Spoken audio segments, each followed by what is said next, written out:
Welcome to the Containment Zone, where some anomalies speak, some stalk, and some simply wait until you close your eyes. Because in the dark, in silence and beyond sight, they're already feeding. SCP-966, unofficially referred to as sleep killers. They are not ghosts, they are not shadows, they are predators. Efficient, intelligent, and invisible to the naked eye. Most people never even know they're there until it's too late to rest. The first incident occurred in Madrid. A series of unexplained hospitalizations, exhaustion, hallucinations, memory fragmentation. Sleep studies showed something terrifying. Every patient displayed identical neurological decay patterns, as if they'd been awake for 10 consecutive days. But none of them had insomnia. They simply couldn't sleep, couldn't dream, couldn't rest, even with medication, because something was keeping them awake. And it wasn't stress. It wasn't chemical. It was something standing at the foot of the bed, breathing, watching. Radiation scans revealed nothing. EM field analysis, clean. But then came the breakthrough. One technician, reviewing footage with infrared filters engaged, saw a flicker, a shape.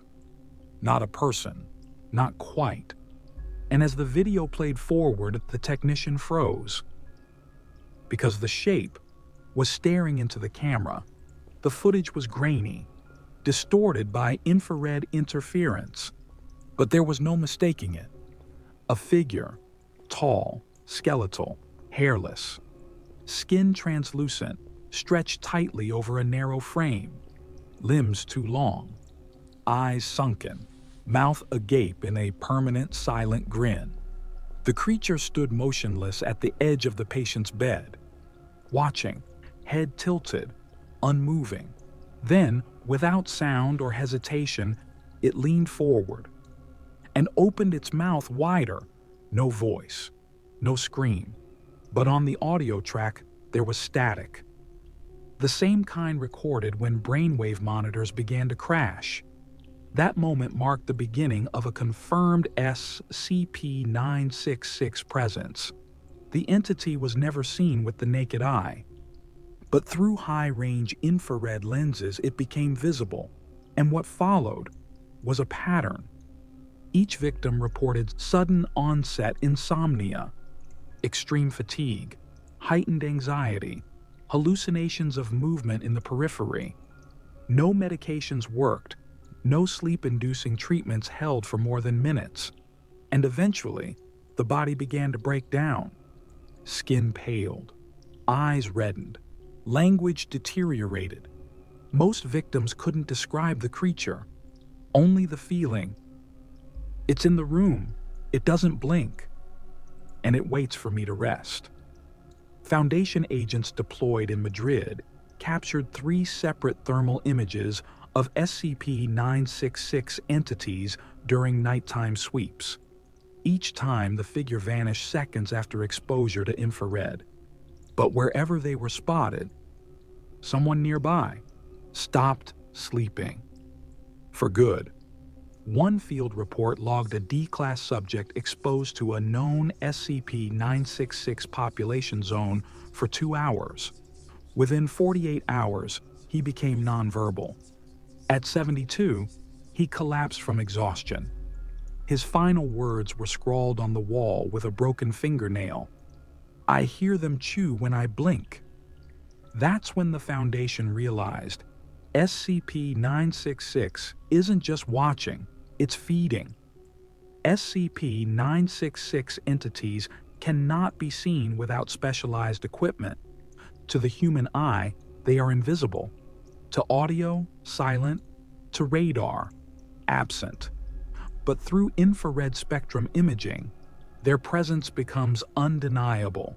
Roughly 2 meters tall, emaciated frame, long bony limbs ending in thin claws, teeth exposed in a perpetual, lipless grin, eyes deep, hollow, reflective. Their movement is jerky, irregular. Not like animals, but like puppets learning how to walk. Despite their grotesque appearance, SCP-966 entities never touch their victims. They don't break bones. They don't bite. They don't chase. Instead, they hunt through exhaustion.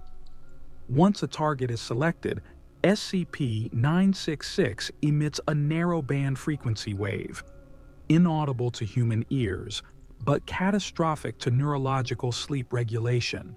The signal is focused, director, targeted. And once it's delivered, the victim's sleep cycle collapses completely.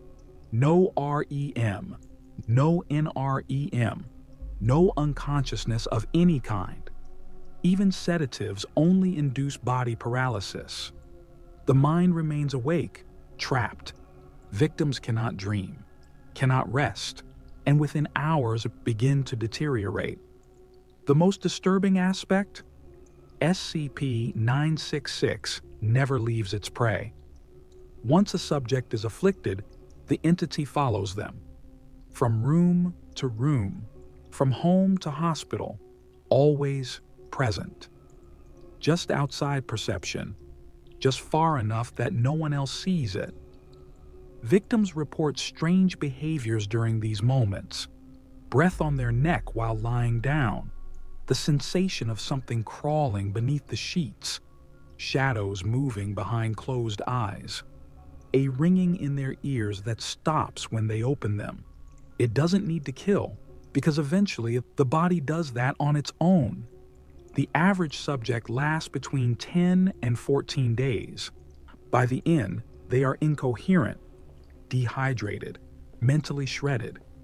The autopsies always reveal the same thing: brainwave activity reduced to microspikes, no sleep recorded for days, and in some cases, tiny, unexplained lacerations in the auditory cortex, as if something had been chewing, just out of reach. SCP-966 doesn't hunt in packs, but it does observe them, because sometimes, when one victim collapses, the next person in the room stops sleeping too. SCP-966 was first contained at Site-33 after the Madrid incidents. 2 specimens captured using cryogenic netting and low-frequency strobe fields. The only methods known to disrupt their movement long enough for physical detainment. Containment was a success. For 12 days. Then the power failed, just for a moment. When it came back online, both entities were gone. No signs of struggle, no alarms tripped, no breach detected by cameras. But the site's medical bay logged a 900% increase in stimulant prescriptions within the following week. 3 junior researchers reported severe insomnia. 2 began hallucinating a tall figure in the glass of supply cabinets. And 1, a Level 2 lab assistant, collapsed at her desk. After writing the words, "It watches when I yawn," by the time infrared scans were reinitiated, Site-33 had been infected, not through a virus, not through touch, through presence. Every major breach tied to SCP-966 shares the same characteristics. No initial alarm, no traceable entry, only aftermath. Lights begin to flicker. Rooms feel colder. Staff stop sleeping. Then one by one, they start to fall apart.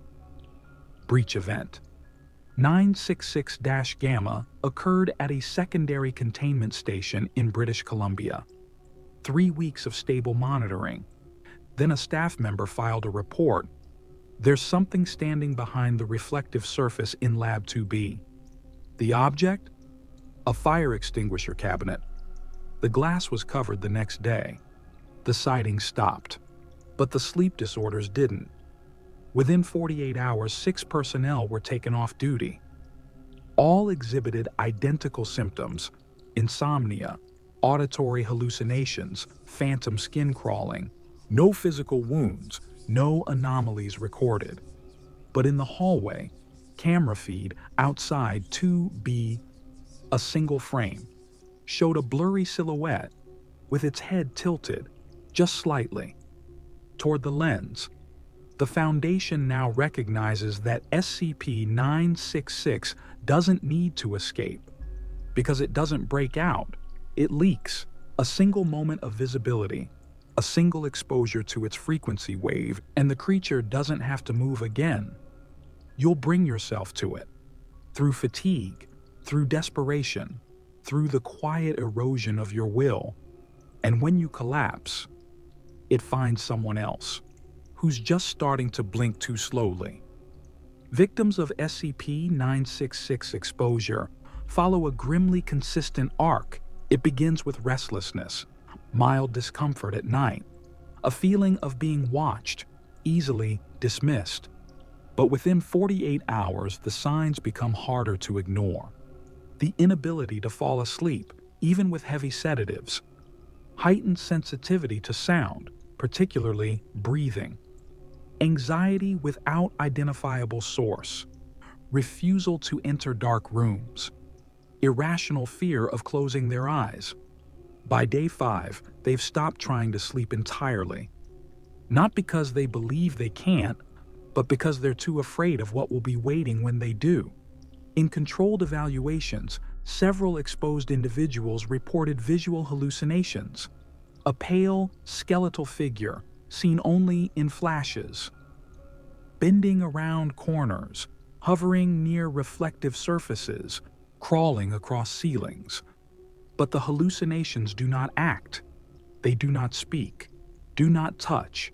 They only observe, until the victim begins to collapse. At this stage, all mental functions begin to degrade. Language becomes fragmented, logic weakens, paranoia spikes. Subjects stop responding to others. They begin talking to the figure, addressing it directly. Some plead, some threaten. One simply whispered, "You don't even want me to die, do you? Just to stop pretending I'm alive." One of the most haunting cases involved an exposed staff member named Collins. On day 9, he was placed under supervised sedation. Monitors showed no loss of consciousness. His brain remained fully alert, trapped beneath chemically induced paralysis. When they removed the sedative, he began screaming immediately, not out of pain, out of betrayal.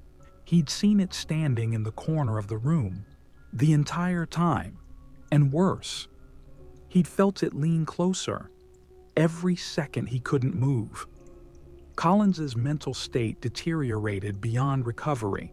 His final message, etched into the side of his meal tray with a plastic fork, read, "It doesn't want sleep, it wants me to need it." The Foundation now recognizes that SCP-966 does more than rob rest. It creates dependency, a cycle where the need to sleep becomes unbearable. But the fear of doing so is worse. And eventually, you either break or become too numb to care that it's still watching. SCP-966 is not intelligent in any conventional sense. It doesn't speak, it doesn't create, it doesn't learn in ways we understand. But its behavior suggests something more than instinct, because it chooses. It picks targets, follows them, tracks them for days, sometimes weeks, before activating its sleep-inhibiting signal. It doesn't feed on blood, or tissue, or even death. It feeds on sleep deprivation. Why? That's the question Foundation analysts have failed to answer. Some believe it absorbs neural energy, that the radiation emitted from its victims' bodies becomes a kind of sustenance. Others propose that 966 is an anomalous predator from a different evolutionary branch, a species that never developed a need to sleep, and sees those who do as prey. There are no young, no reproductive behaviors, no nests. They simply exist, somewhere between shadow and perception. One theory, buried in an older classification log suggests a more metaphysical explanation, that SCP-966 is not a creature, but a manifestation of fatigue itself, a kind of psychic echo from deep within the subconscious, a predator that exists only because humans sleep and because we fear what happens when we don't. This aligns with one anomaly, their signal. The wave that strips away, rest, is targeted.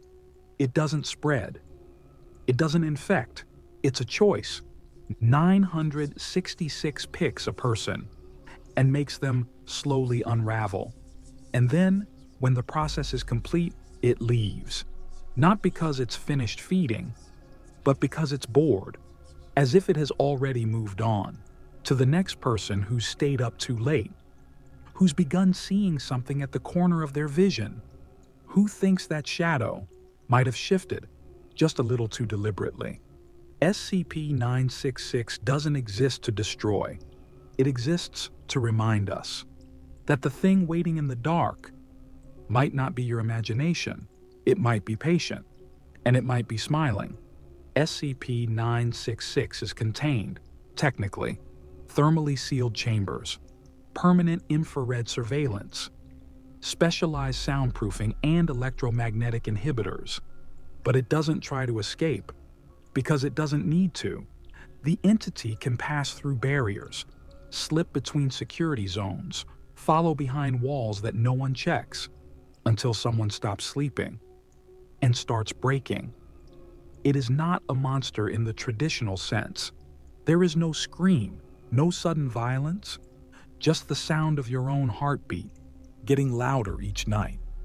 The slow unraveling of certainty. And the moment you realize, I haven't slept in 3 days, and I'm still not alone. SCP-966 doesn't need attention. It thrives in neglect, in exhaustion, in silence. It doesn't knock, doesn't whisper, doesn't crawl beneath your skin. It waits beside your bed, invisible, watching you beg your own body for 1 hour of peace. Because that's what makes 966 terrifying. It doesn't want you to die. It wants you to live, just long enough to know what it took from you. The Foundation no longer experiments on it. There's no point. You can't study absence, only record its cost. And in every report, every collapsed staff member, every twitch behind tired eyes, there's only ever one question. If it's watching me, what happens when I finally fall asleep?